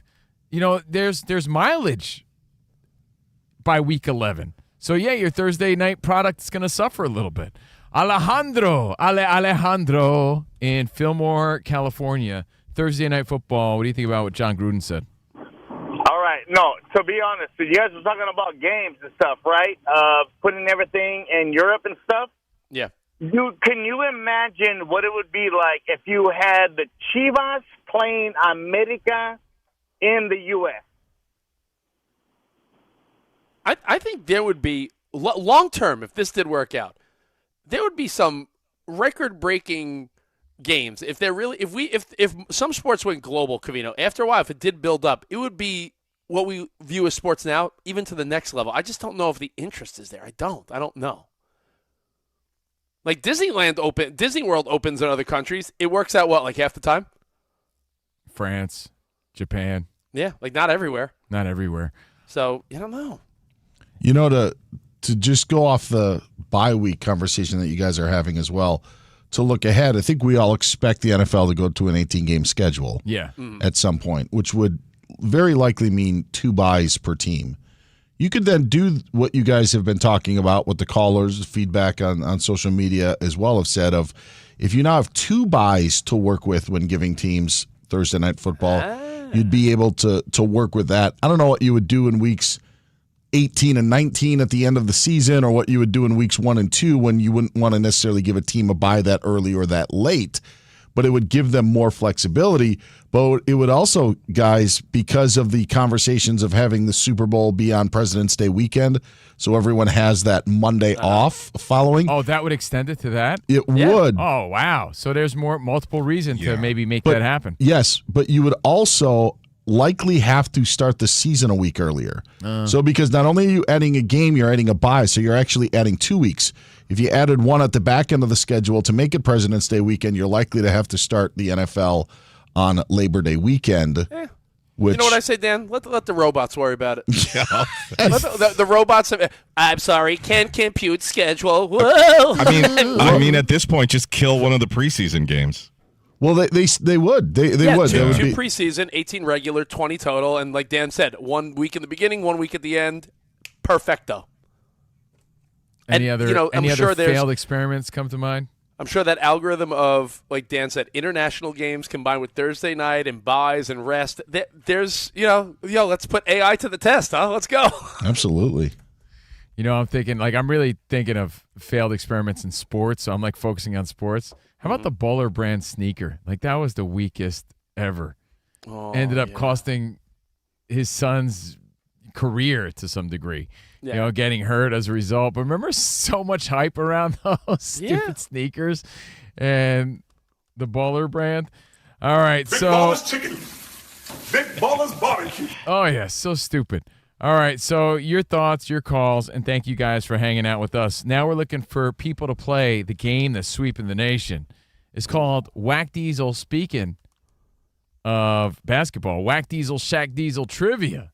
Oh, yeah. All right, your chance to win a Covino and Rich on Fox Sports Radio Nerf Football, our brand new Turbo Balls. So even if you won last year, you could win a new one. They're really nice. Great stocking stuffer. Your chance to win at 877-99 on Fox. All multiple choice, and we do it next with Whack Diesel on Fox Sports Radio. Now, all your favorite NBA players are back, and DraftKings Sportsbook, an official sports betting partner of the NBA, is the place to bet on NBA stars this season. New customers bet just $5 and get 3 months of NBA League Pass. Plus, score $300 if your bet wins. Ooh. Paid in bonus bets. Now, all you got to do, download the DraftKings Sportsbook app. Use our code, CRSHOW. That's code, CRSHOW. Bet $5, get that 3-month League Pass, plus $300 in bonus bets if you bet wins. In partnership with DraftKings, the crown is yours. Gambling problem? Call 1-800-GAMBLER. In New York, call 877-8-HOPE-NY or text HOPE-NY 467-369. In Connecticut, help is available. For problem gambling, call 888-789-7777 or visit ccpg.org. Please play responsibly. On behalf of Boot Hill Casino and Resort in Kansas, pass-through of per-wager tax may apply in Illinois. 21-plus age and eligibility varies by jurisdiction. Void in Ontario. Restrictions apply. Bet must win to receive bonus bets which expire in 7 days. Minimum odds required. NBA League Pass auto renews until canceled. Additional terms at dkng.co/audio. Limited time offer.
we're talking Luka now, Yeah. and the story is, he's playing big. Like, this is Luka at his best. He slim came and trim. He came in focused. Let me give you some of these stats here that'll make you say, whoa. And by the 5 way- in a row, 40 points per game, making everyone around him look like a superstar. 40 points per game in comparison to Anthony Davis and Cooper Flagg combined, 35.2 points per game. So that's perspective, right? Okay. And they're playing well. He's sort of leading the team, and that's when he's at his best. And they're saying that when LeBron gets in, now you got too many cooks in the kitchen. Well, I mean, and then, Reeves hasn't played every game, but when he's in there, he's on fire. So, like, this team has something going on. Also, Luka has made DeAndre Ayton very good this season. Who, by the way, was a piece that you and other Laker fans were saying, could he be that big guy they need? And will he fit in? And apparently, the bigs love getting those passes from Luka. It's Lob City with him. So, Covino's question is, do we even want LeBron back? And I'm just going to quote Steve Covino, the guy sitting next to me.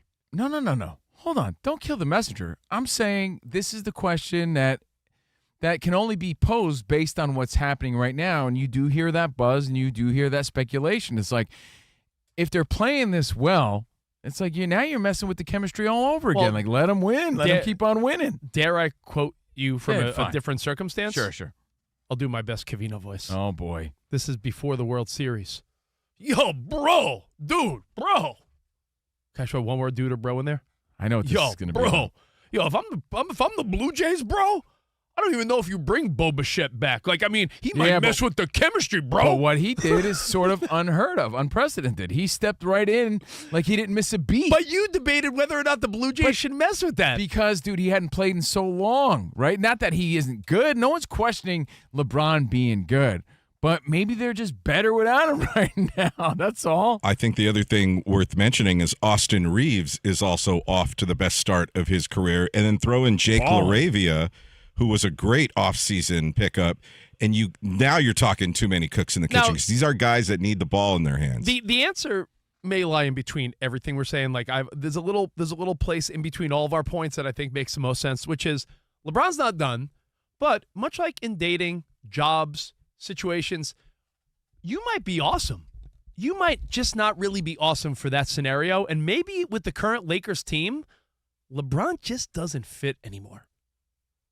Maybe that's the answer, because by no means is anyone saying LeBron or is James he willing to take a little bit of a step back, which could be good for everybody, and let Luka really lead a little more so that he could still play like Luka and use LeBron as an option. You know what I mean? I just don't know if he's capable of that, but I think LeBron's certainly not done. LeBron would be such an asset somewhere else. So maybe, I know the only thing that makes sense is maybe you get something for him. I don't know how that would even work at this point, but LeBron James, LeBron would have to approve the destination. He'd have to make it work. But and by the way, you were shooting a messenger. You were shooting at me before. Don't think that there's not a lot of speculation of that on social media and online. That's where the buzz starts. There are a lot of people saying that. Like, maybe that's a possibility. I get it, but LeBron's still a guy that could put up triple doubles No and doubt. put up 25 to 30 a game. So he's not done. I just wonder. It's like you could date a good-looking girl, Covino, but she just might not be right for Steve Covino.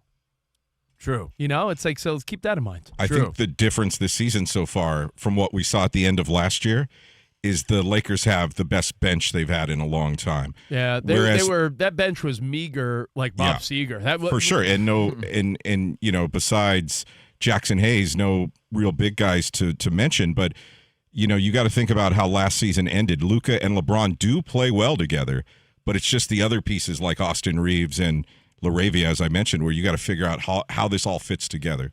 We're talking about maybe LeBron needs to go. Imagine LeBron gets healthy, steps in on this team, and they are so dominant that they win the NBA title. LeBron retires, and it's like, can you believe people were saying we should get rid of him? Like, that could very well. Like, imagine if LeBron steps in and what's already clicking clicks even more. It would be like Dave Roberts should be fired. Got to fire Dave Roberts, and he wins another World Series.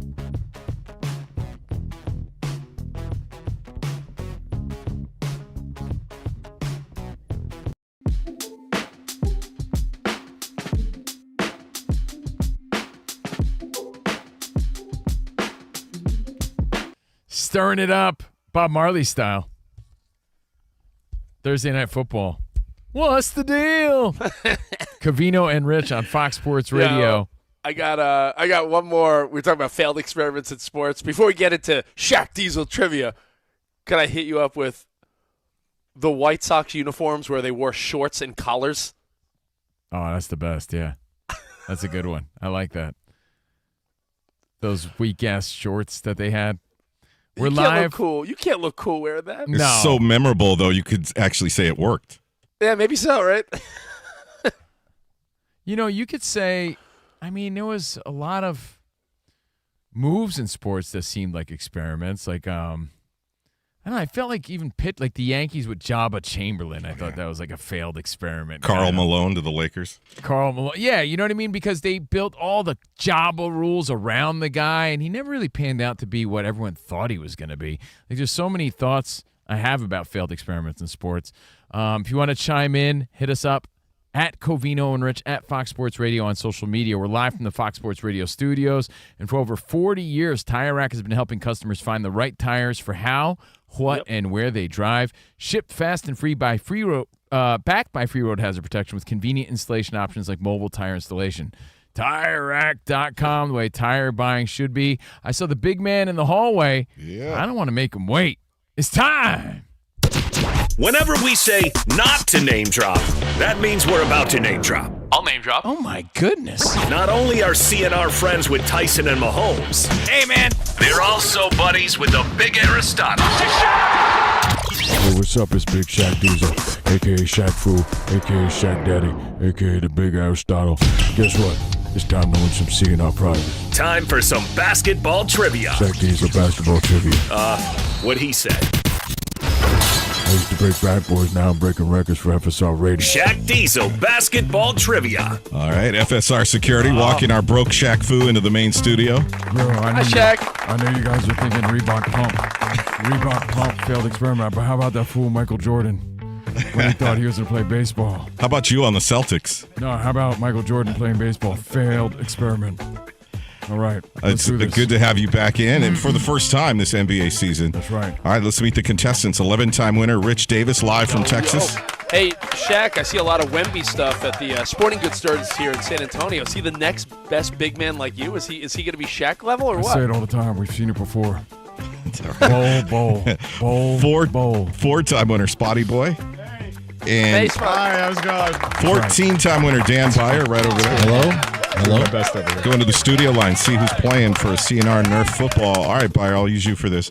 Would you love to travel to beautiful Indy, Indiana, Greeley, Colorado, Sioux Falls, South Dakota, St. Paul, Minnesota, or the Poconos in Pennsylvania? Oh.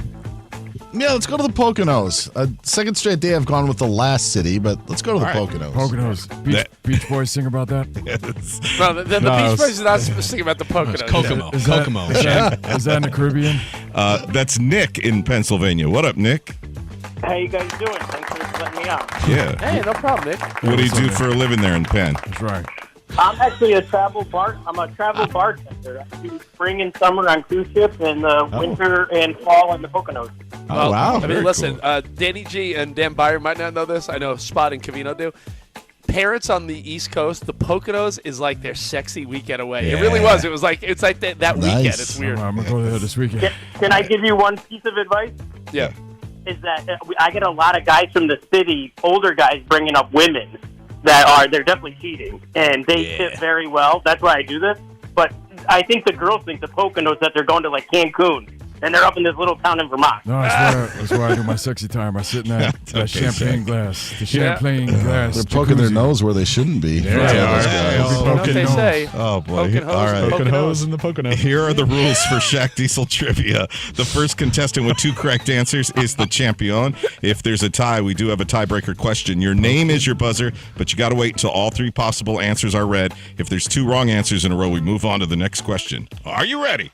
Let's go. Let's get it on. Big Aristotle party has started. How many different teams did I play for in my stellar career? Ooh. Was it A5, B6, or C7? How many different teams? Nick. 6. 6, yes. All right, Nick. On the board immediately. As the meme goes, all the colors of the rainbow. All the What do you think colors of the rainbow. What do you think you look best in, Shaq? Purple.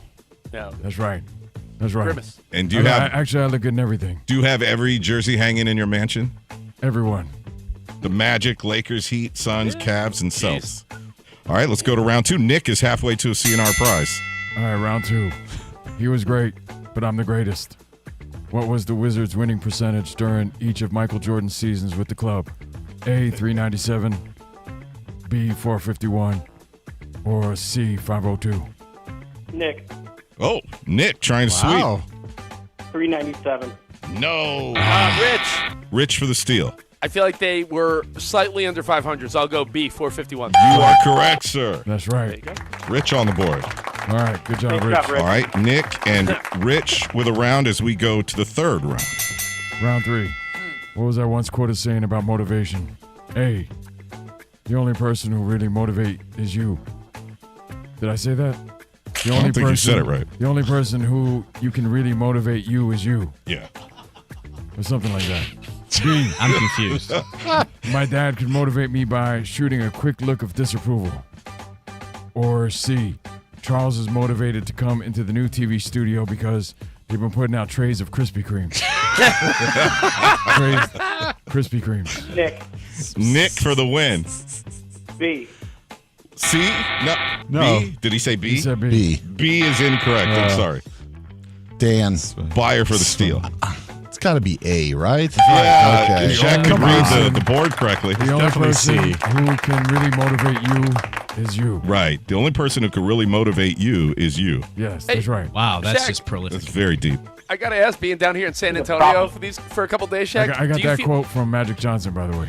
Do you feel the same way about the women as Charles Barkley does? Because I know Charles says the women down here are fat. He's right. He's right about that. Oh, man. Oh, man. All right. Three-way, I know. A lot of tortas, but I love tortas. Three-way tie between Nick, Rich, and Buyer as we go to round 4. All right, round 4. Shaq Diesel, Whack Diesel trivia. There was one man who was almost as good as me at the game of basketball. How many rings did the great Bill Russell win? How many rings? A, 10, B, 11, or C, 12? Nick. Nick for the win. Yeah, let me do it. C. C? No. Damn. Buyer for the steal and the I win. think it's 11. I think you just got your 12th win. Man, he's unstoppable. Oh, no, that's your 15th win. Rich is the one I sitting feel at 11. dirty. So close. Dan Byer, unstoppable. Yeah, Russell that's- won 11 championships in 13 seasons with Boston. Buyer's 15th championship. Shaq, it's nice having you back in our studio. Great to be here. Great to be here. Thank you, Shaq. Maybe I'll see you next week. Maybe not. Can And I ask Zach a question? yeah, go for it. Who's your favorite ex? Because I loved when you were with Hoops from Flavor of Love, even though she was with Flavor of Love. Yeah, I'll stick with that. Flavor Flav. I'll stick with that. Yeah, that's right. That's right. Good answer. All right, Nick, we appreciate you playing there Thank you, in Nick. Pennsylvania. Thank you, Nick. Thank you. Our Have a piece. good night, guys. Have a great Later, one. bud. Playing in Poconos, Pennsylvania. Later, fools. All right, guys, I'm busy. I got to go. All right, bye, Shaq. Thanks, Shaq. Shaq. Appreciate Thanks, your Shaq. time. Damn, Shaq looking big. Yo, Shaq Diesel. Yo, later. All right, yo. That was awesome. That was That was really great. nice. That was really great. Thanks. What do you say, Code? We go to DB for an update? See what's You going on or mean what? the grand champion? He's unstoppable. unstoppable. The guy's on fire. Dan Byer, what's It was up? a really good game today, and I feel the great competition all around. Yeah. There is a dirty feeling when one answer is off the board, so you just have a coin flip to do it. You know. But I did know Russell had 11. Yes. I did that too. Yeah, I know you did. The Mavericks played 11 games this year. They only won 3 of them. Nico Harrison is now out of a job. General manager fired today. In a statement, Mavericks owner Patrick Dumont said when results don't meet expectations, quote, there is a responsibility to act. Joel Embiid will not play for the 76ers tonight against the Celtics, dealing with knee soreness, so this could keep him out a little while. Grizzlies forward Brandon Clark's going to be out a while, 6 to 9 weeks to be exact, following a knee scope. That was the message from the Grizzlies today. Former Knicks guard Michael Ray Richardson also played for the Nets during his career, died at the age of 70. Former NFL wide receiver Antonio Brown entered a not guilty plea to second-degree murder charges as he's being transferred from a jail in New Jersey to Florida. Brown could appear in a Florida courtroom Wednesday for a bail hearing. Steelers head coach Mike Tomlin says he has no long-term reservations about the play of quarterback Aaron Rodgers, while the season is over for Jaguars rookie Travis Hunter. The wide receiver and cornerback had surgery to repair an LCL injury in his right knee and will miss the rest of the season. Our show is sponsored by DraftKings Sportsbook, an official sports betting partner of the NFL and NBA. Right now, use the promo code CRSHOW to claim your special offer at DraftKings. Again, that's promo code CRSHOW at DraftKings. The crown is yours. CFL Board of Governors unanimously approved a motion to allow their players to compete in the flag football events at the 2028 Summer Olympics. And Bill Belichick was asked today if he has any interest in the New York Giants head coaching vacancy. Belichick right now, we know, is the head coach at North Carolina. I've been down this road before. I'm focused on Wake Forest. That's it. And that's my commitment to this team. And next week it'll be to our next opponent and so forth. But, I'm here to do the best I can for this team. It also wasn't a no. That was not a no. Yeah. Guys, back to you. It's current on to Cincinnati. Two things, Dan Byer. I just want to let you know, I know you've been leaning more Covino lately. Did you notice who, when you started your update, took their headphones off and just was doing something else? I was engaged I was listening. switching headphones. Okay. Wow. Interesting. Yes, 'cause I put on my better ones for your update, Dan. Oh, okay. I want that in crystal clear quality. Yeah. I want that in high def. And, I appreciate that. I want to bring up one other thing. You said CFL. I want to just encourage everyone.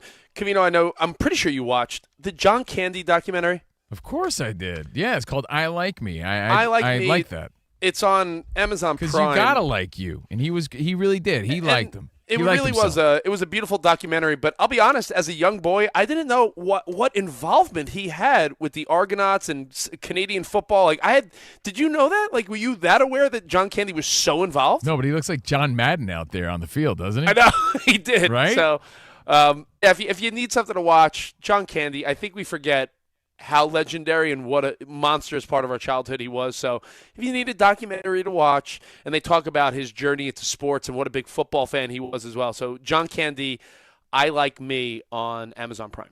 Really great watch for sure. All right, so Rich, I want people to start thinking about the weirdest job, maybe weirdest interviews that you ever had.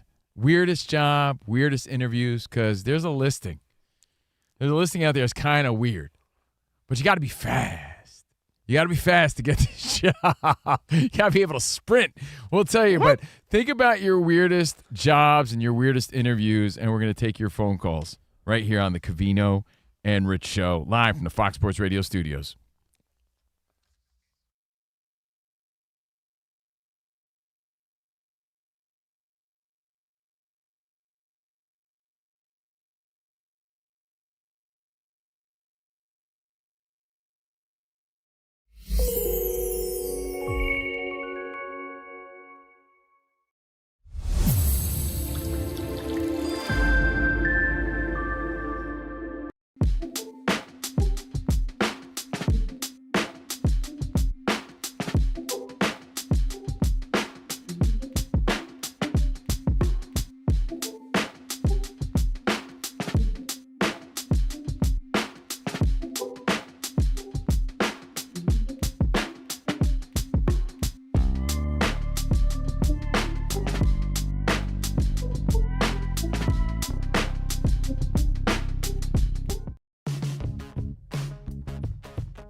What's the show without a Brady mention? I mean, TB12, he's the man.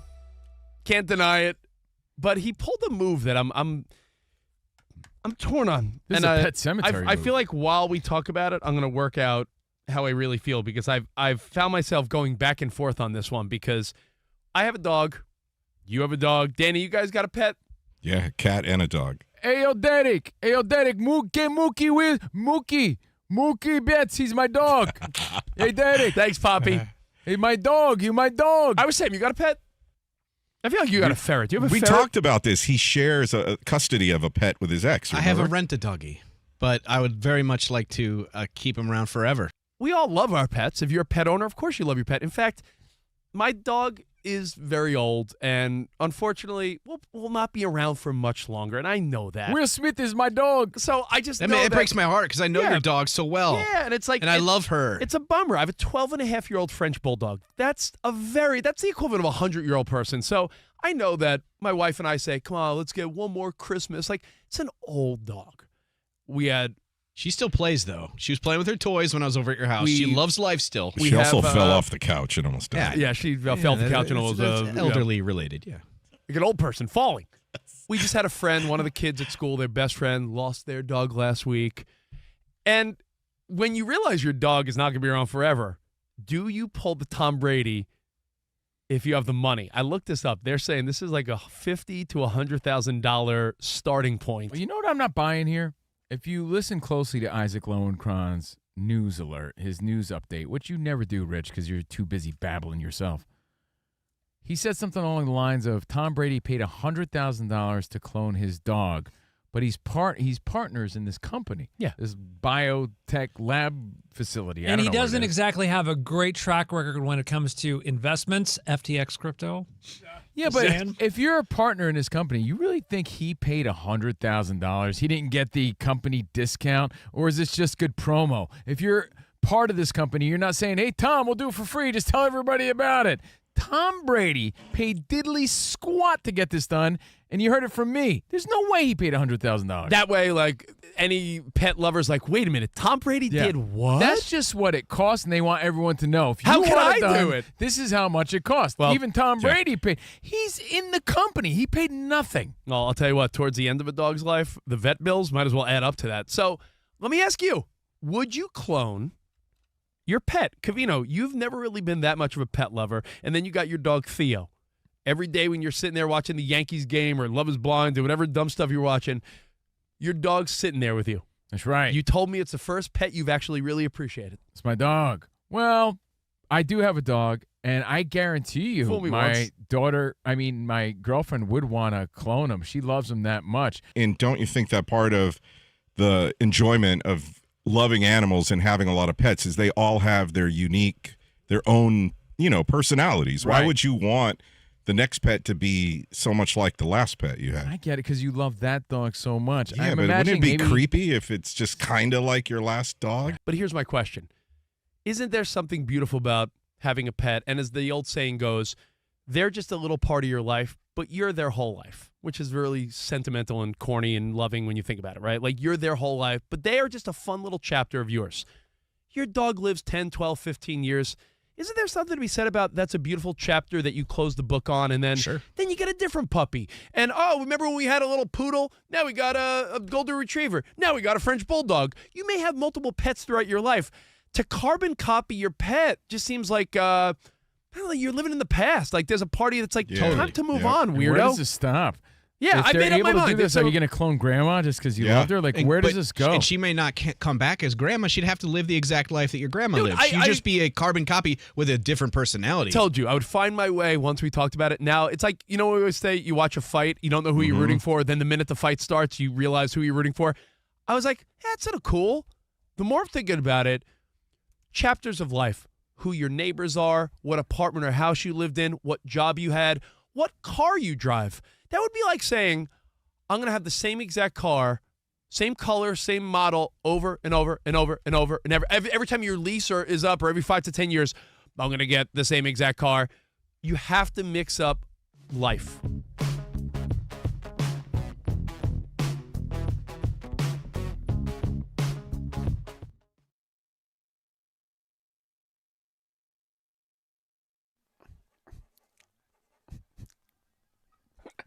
So you're telling me this guy wasn't a superstar rock DJ? Hey, mornings with Diamond Dave. Covino and Rich on Fox Sports Radio. We're live from the Fox Sports Radio studio. I want to thank Whack Diesel, by the way, for stopping by. He said he had a cold. If he sounded funny, that's why. But it was great to have him. I have a question about failed experiments. Yeah. I don't know how we all look back at this. It might be different if you ask every single person in the studio. Because right now, I think in the last 30 years, sports have become more funny.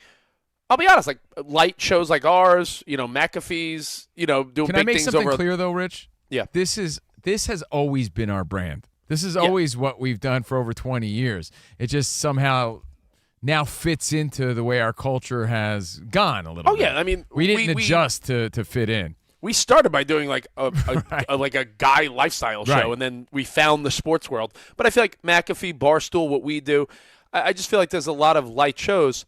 Dennis Miller doing Monday Night Football. Do you look at that as they injected some humor into Monday Night Football, or do you look at that as like, yo, what a dumb experiment? I look at it as like it just didn't work. It was just a personality clash. His snarky attitude. He had a couple good liners that I've seen. I liked them, but his snarky attitude didn't vibe with the casual beer helmet wearing NFL fan. Yeah, I guess so. The face painted NFL fan wasn't vibing with his snarky attitude. We're live from the Fox Sports Radio studio, and getting a new job could be much easier with Express Employment Pros. With Express, you'll have a local connection to the job market. Get started at expresspros.com to find a location near you. That's www.expresspros.com. And that ties right into what we're talking about, because maybe the Braves should go to expresspros.com. The Atlanta Braves are looking for a new Mr. Freeze. Does everybody know who Mr. Freeze is? Because I think they should, but I don't think they do. All right, is this the dude? Because I didn't see the story. No, you and Danny were talking about it. Is he the guy that gives like the random fan like a halfway major head start and then he catches them? Yes. That's exactly who it is. So the Braves have posted a job opening, and they might have to go to expresspros.com because they're looking for a new Mr. Freeze. Now, it's very rare that someone beats Mr. Freeze, but that's exactly what it is, Rich. It's that race you see on the warning track where some goofy fan gets a head start, some 40-something-year-old guy pulls a hammy, falls on his face, and Mr. Freeze goes, flying by him. Zoom. Dude, I mean, I don't know. If Antonio Brown beats these charges, maybe that's his only option. Yeah, he could be the next Mr. Freeze. They're looking for, get this. Rich, you should sign up. A mascot sprinter. You're the school mascot in your kid's school. I have dressed up as the mascot, but I mean, you have to wear all spandex. I need to do some ab work before I rock that costume. Yeah, that's some outfit. Yeah, you can't look like it's not a sausage race. It's Mr. Freeze. So here's the qualifications of the responsibilities, all right? Atlanta Braves part-time work, which probably means Mr. Freeze gets no benefits. He's got bad teeth. Event, guest relations, fan development, mascot. Here's the responsibilities. As Racetrack's The Freeze, entertain fans while performing in the Racetrack Beat the Freeze in-game promotion. This promotion requires the performer to sprint while racing a fan on the field. Must be physically able to participate in the Racetrack Beat the Freeze before Braves home games. So that's really the qualifications. I would imagine you have to be at a certain level of fit and fast to be Mr. Freeze. It doesn't say exactly what, but you can't just go there and be like, yeah, I'm kind of fast. You probably have to have a pretty stellar 100-yard dash 40 time at least. Rich, really quick, the first kid who commented on this post says, what are the hours? Exactly. What a weird job to have, here's right? my question, Danny G. Like, we all know like Red Panda who balances plates, or people that do juggling acts at halftime. Let's be real here. We know that the Dallas Cowboy cheerleaders got a big raise because of the show that Covino loved on Netflix. America's Sweetheart, yeah. So let's do it. 81 home games for the Braves. I think they quadrupled their pay, if I'm not mistaken. I forget the exact stat, but it was significant. And, it was a tough pill to swallow, but still prideful for people that just missed that window. Dancers for the Dallas Cowboys cheerleaders, the dance squad or cheer team, whatever you call it, who had given years up making peanuts, and then all of a sudden these other dancers come around and they're making decent money. I have a question. Yeah. 80 home games, 81 home games. I'm gonna throw a number at you, and you tell me if you think that's way too little or maybe way too much. Because remember, this person needs to be unbeatably fast, right? Because that's the whole gimmick. Physically fit, yeah. So unbeatably fast, where the whole gimmick is like, yo, they don't lose. I imagine you have to be able to represent the organization in a particular fashion that's cool with them. You know what I mean? Like, if you're Mr. Freeze, like, you have to be that and be working well with kids and families and things like that. All right, here's my number. And now you might say way too little. I'm not sure.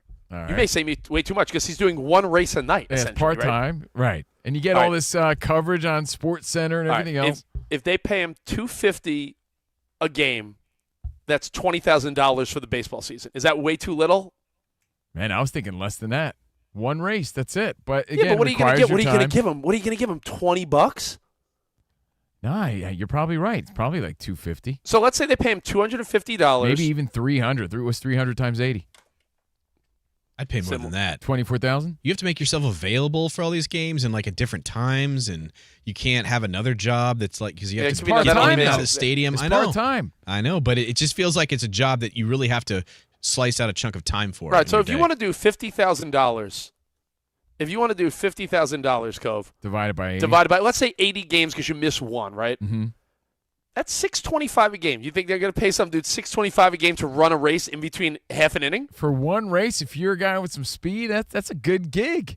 That's not a bad part-time gig, but especially Sam's if you're right, a baseball fan. Sam's right. You have to drive to the stadium, park, go in, put on your uniform, your little spandex. 81 times every year. Hey, stretch, honey, you got to warm up. We can never go out for dinner because I guess Sam's I'm at 81 Braves games. I don't know.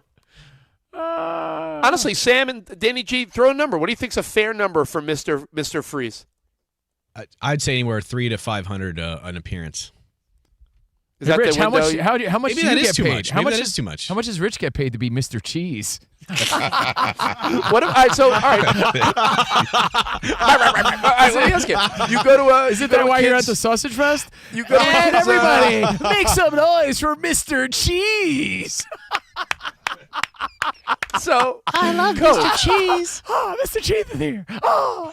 Let's say that's funny as hell. All right, let's say you go to a kid's birthday party, and they got some woman dressed up as Elsa doing face paint, and she's like, "I'm Elsa," like some blonde woman. Yeah, I've hired that for my daughter's party. It was probably like a G. Yeah, like $500 to $1,000 to hire some woman I hired that or for some my bachelor balloon. party. Yeah, I think What- I what hired about, Elsa and Anna for at least a G plus. At least. But what about some dude that makes balloon animals and does card tricks with the kids? Like, you got to remember, Mr. Freeze might make, I don't know. That's a good question. Your thoughts at Covino and Rich. How about that? How about that? And think about your weirdest jobs. Hit us up at Covino and Rich, your weirdest interviews. And thank you guys for hanging out with us. We'll continue the show mañana. Perfect. Das Boot. I will see you guys later. I'll see you tomorrow, Cove. Arrivederci, baby. See you in the promised land. Guten Nacht. Later.